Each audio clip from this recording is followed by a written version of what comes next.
India market invest মাইন্ডসেটে আপনাদের স্বাগত। যা চ্যানেল নতুন এসেছেন তাদের করলো প্লিজ চ্যানেলটাকে সাবস্ক্রাইব করবেন, লাইক করবেন, বেল আইকনটা প্রেস করবেন, তার সাথে অল বাটনটা প্রেস করবেন, নোটিফিকেশন সঙ্গে সঙ্গে আপনাদের কাছে গিয়ে পৌঁছাবে।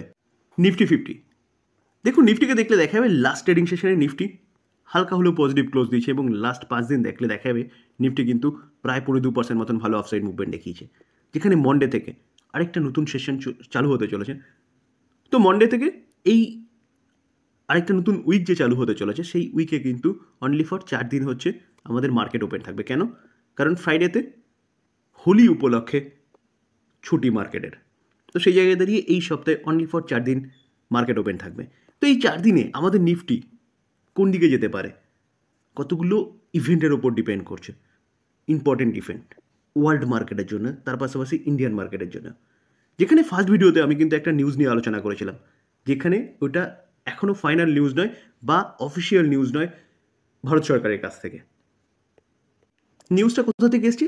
জিটিআরআই থেকে। অনেকে কমেন্টসে লিখেছেন, স্যার এই নিউজগুলো আপনি পান কোথা থেকে? দেখুন স্যার, আপনি গুগল করলেও কিন্তু পাবেন, শুধু লিখবেন জিটিআরআই ট্যারিফ নিউজ, তাহলে কিন্তু আপনি দেখতে পারবেন যে নিউজটা আমি আলোচনা করেছিলাম সেটা সত্যতা কতটা রয়েছে। এখানে তারা কি বলছে যে India should halt all talk with US.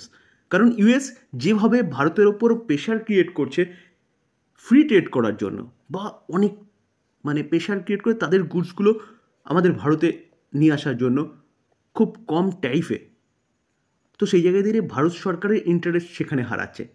যার জন্য দেখলে দেখা যাবে প্রতি কটা চ্যানেল, দেখুন 22 ঘন্টা আগে এখানেও কিন্তু দেখলে দেখা যাবে যে India should withdraw from all negotiation with US, যেটা নিয়ে কথাবার্তা হচ্ছিল ভারত সরকারের সাথে ইউএসের।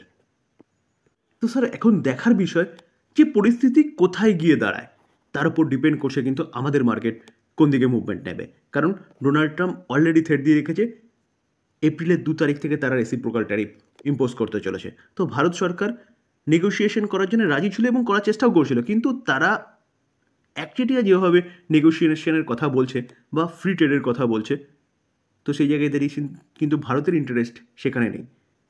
তো ভারতের যেহেতু ইন্টারেস্ট সেখানে নেই, তো ভারত সরকার অবভিয়াসলি সেই জায়গায় যাবে না। তো ভারত সরকার বলছে যে তারাও চাইনা, কানাডা বা মেক্সিকোর মতন স্টেপ নিতে পারে। এটা কোথা থেকে খবরটা পাওয়া যাচ্ছে? জিটিআরআই থেকে। ফার্স্ট ভিডিওতে আমি ডিটেলসে আলোচনা করেছি। আরেকটা কি বড় ইভেন্ট হতে চলেছে, দেখুন ইন্ডিয়ার সিপিআই ইনফ্লেশন ডেটা, যেটা প্রিভিয়াস দেখলে দেখা যাবে যে ইনফ্লেশন যা এক্সপেক্ট করা হয়েছিল তার থেকে অনেকটা কম এসছে, অর্থাৎ 4.60 এক্সপেক্ট করা হয়েছিল, এসছে কত 4.31, যেটা 12 ফেব্রুয়ারি রিলিজ হয়েছিল। তো স্যার আবারও কিন্তু ইনফ্লেশন ডেটা চলে এসছে, যেখানে ফেব্রুয়ারি মাসে ইনফ্লেশন কি বলছে সেটা আমরা জানতে পারবো এই উইকেই। তো এই উইকের কবে জানতে পারবো? 12ই মার্চ। তো 12ই মার্চ আজকে হচ্ছে 9 তারিখ, কালকে মার্কেট ওপেন হচ্ছে 10 তারিখ, অর্থাৎ আমরা কিন্তু বুধবার হচ্ছে ইনফ্লেশন ডেটাটা জানতে পারবো, যেখানে ইনফ্লেশনের ফোরকাস্ট করা হয়েছে কত 4%। তো এখন দেখার বিষয় যে 4%-এর নিচে আসে নাকি। অবভিয়াসলি নিচে আসলে আমাদের মার্কেটের জন্য ভালো। কেন ভালো?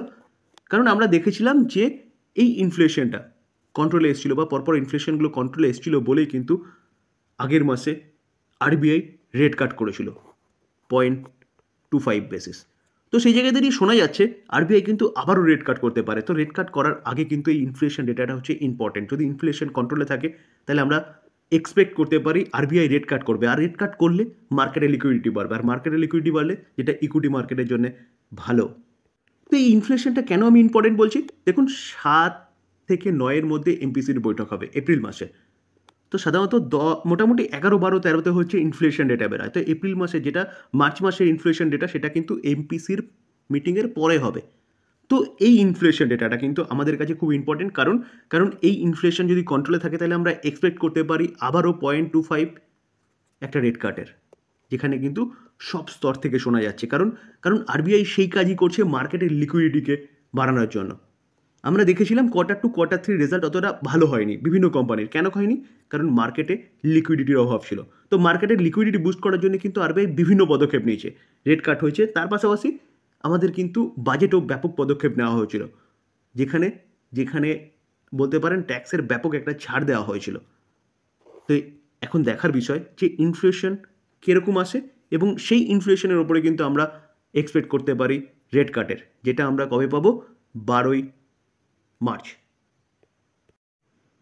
স্যার ইন্ডিয়ার ইনফ্লেশন ডেটার পাশাপাশি কিন্তু ইউএসেরও ইনফ্লেশন ডেটা এই উইকেই রিলিজ হতে চলেছে, যেখানে আমরা দেখতে পারবো যে জানুয়ারি মাসের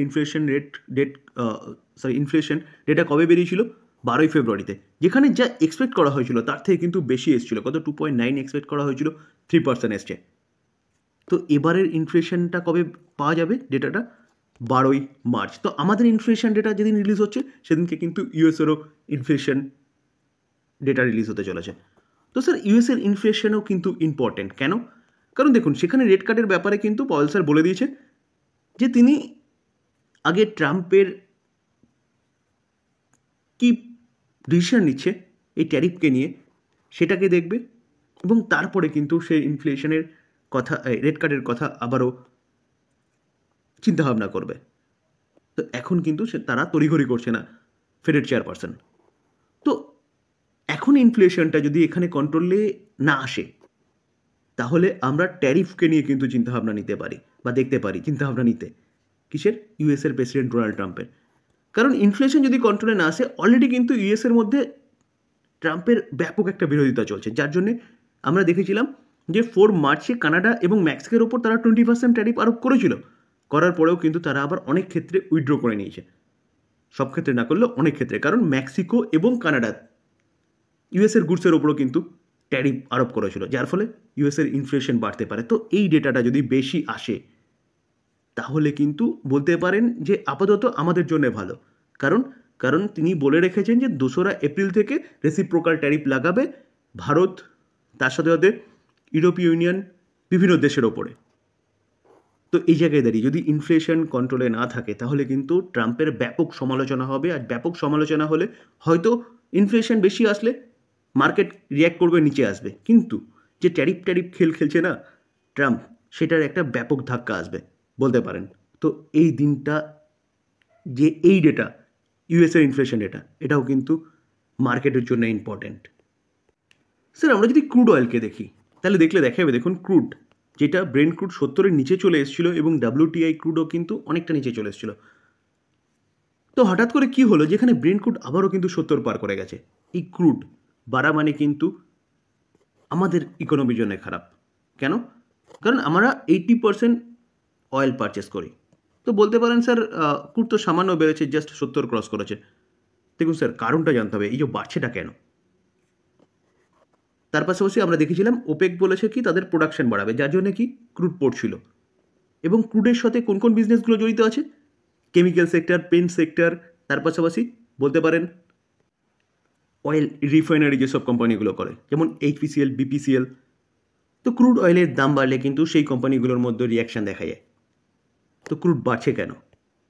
বাড়ার পিছনে যদি কারণ বলেন, তাহলে কারণ হচ্ছে ইউক্রেন রাশিয়ার যুদ্ধ, যেখানে ইউক্রেন রাশিয়ার যুদ্ধ বলতে পারেন নতুন করে আবার একটা মোড় নিয়েছে। যে কি রাশিয়া ব্যাপক একটা মানে অ্যাটাক করেছে ইউক্রেনের ওপরে। তো যার জন্যে যখনই কোনো যুদ্ধের কথা আসে না, ফার্স্টেই রিয়াকশান দেখায় কে? Crude oil. আমরা দেখেছিলাম যে ইউক্রেন রাশিয়ার যুদ্ধ যখন স্টার্ট হয়েছিল, তখন ক্রুড অয়েল কিন্তু অনেকটা ওপরে চলে গেছিল। তো সেই জায়গায় দাঁড়িয়ে স্যার ক্রুড আবারও মুভ দেখানোর পিছনে কারণ হচ্ছে ইউক্রেনের রাশিয়ার এই পদক্ষেপ, যেখানে রাশিয়া কিন্তু ব্যাপক একটা অ্যাটাক ইউক্রেনের ওপর করছে। তো এই উইকে এটাও কিন্তু একটা ইম্পর্টেন্ট নিউজ, যেখানে ইউক্রেন রাশিয়ার যুদ্ধ যদি আবারও মানে নতুন মোড় নেয়, তাহলে ক্রুড কিন্তু আবারও বাড়তে পারে। আর ক্রুড বাড়া মানে অবভিয়াসলি ওয়ার্ল্ড মার্কেটের সাথে সাথে কিন্তু আমাদের মার্কেটের জন্য এটা একটা খারাপ নিউজ। NMDC দেখুন, NMDC এই কোম্পানিটা ডিভিডেন্ড ডিক্লেয়ার করতে চলেছে। কবে বোর্ড মিটিং হবে? তার জন্য বোর্ড মিটিং হবে, বোর্ড মিটিংয়ের শিডিউলও কিন্তু তারা জানিয়ে দিয়েছে। দেখুন NMDC এই কোম্পানিটা এক্সচেঞ্জকে জানিয়ে দিয়েছে, ইনফর্ম করেছে কি তারা 17 তারিখে মন্ডেতে বোর্ড মিটিং করতে চলেছে, এবং এই দিনকে আমরা জানতে পারবো এই কোম্পানিটার ইন্ট্রিম ডিভিডেন্ড দিচ্ছে কিনা, আর দিলে কত টাকা করে দিচ্ছে। তো এই দিনটা কিন্তু এই কোম্পানির জন্য একটা ইম্পর্টেন্ট দিন। ডিকসন টেকনোলজি, তো ডিকসন টেকনোলজিকে দেখলে দেখাবে কোম্পানিটা মাল্টিপল বিজনেসে জড়িয়ে আছে, টেকনোলজি সেগমেন্টের বা ইলেকট্রনিক সেগমেন্টের, যেখানে বিদেশি যতগুলো কোম্পানি আছে, বিশেষ করে চায়নার যতগুলো কোম্পানি আছে, সবকটা কোম্পানি কিন্তু এই কোম্পানিটার সাথে, প্রায় সবকটা কোম্পানি এই কোম্পানির সাথে টাই আপ করে বিজনেস করছে। রেডমি, শিওমি, যাই বলুন না কেন। তার পাশাপাশি কোম্পানিটা ল্যাপটপ বলুন, মোবাইল ফোন তো করছেই, এগুলো এই কোম্পানিগুলোর সাথে ল্যাপটপ, ট্যাব এইসব নিয়েও কাজ করছে। কোম্পানিটা ফ্রিজ, এসি এইসব নিয়েও কাজ করছে। তো বিজনেস, ইউনিক বিজনেস, যেখানে বিজনেস কন্টিনিউয়াসলি ভালো করছিল বলে কোম্পানিটা খুব ভালো রিটার্ন বানিয়ে দিয়েছে লাস্ট 5 থেকে 7 বছরের মধ্যে। তো এখন এই কোম্পানিটাকে নিয়ে কিন্তু একটা নেগেটিভ নিউজ পাওয়া যাচ্ছে। কী নিউজ পাওয়া যাচ্ছে দেখুন, কোটাক ডিকসন টেকনোলজিকে রিডিউস করেছে টার্গেট প্রাইস, যেখানে টার্গেট দিচ্ছে কত 14,770। কোম্পানিটাকে নিয়ে কোটাক কি বলছে, সেল রেকমেন্ডেশন দিচ্ছে এবং টার্গেট 14,770 দিচ্ছে। যদিও দেখলে দেখা যাবে যে প্রিভিয়াস তারা যে টার্গেট দিয়েছিল 13,230, সেখান থেকে কিন্তু কিছুটা বাড়িয়েছে বলতে পারেন, কিন্তু তারা সেল রেটিং দিচ্ছে। স্যার আমাদের মার্কেটে আরও একটা বড় আইপিও আসতে চলেছে, যে ইন্ডিয়ার পোস্ট পেমেন্ট ব্যাংক। তো India post payment bank IPO listing update, অর্থাৎ পোস্ট পেমেন্ট ব্যাংক আইপিও আসতে চলেছে, যেখানে বলছে কিন্তু খুদ এমডি অ্যান্ড সিইও কে আর বিশ্বেশ্বরন। তো এটা কিন্তু একটা ব্যাপক বড় নিউজ, যেখানে বলা হচ্ছে গিয়ে কি, যে পাবলিক লিস্টিং বাই মার্চ 2026। তো এখন 2025 চলছে, অনেকটা দেরি আছে, কিন্তু এর আইপিও আসতে চলেছে। টাইম পিরিয়ড মার্চ 2026 পর্যন্ত দেওয়া হয়েছে। তো এটা কিন্তু একটা ব্যাপক বড় নিউজ ভারতের মার্কেটের জন্যে বা ইন্ডিয়ান পোস্টের জন্যে। তবে ডিসক্লেমার দিয়ে রাখি স্যার, কোনো বাই রেকমেন্ডেশন নয়। কোম্পানিগুলো সম্বন্ধে নিউজ পাওয়া যাচ্ছে, সেগুলো আপনাদের সামনে তুলে ধরার চেষ্টা করছি, টোটালটাই লার্নিং পারপাস। বাই করবেন, নিজে ফার্দার অ্যানালাইসিস করবেন, তারপরে বাই করবেন, বা আপনি আপনার ফাইন্যান্সিয়াল অ্যাডভাইজারের সাথে কথা বলে নিয়ে তারপর বাই করবেন। থ্যাংক ইউ, ভালো থাকবেন।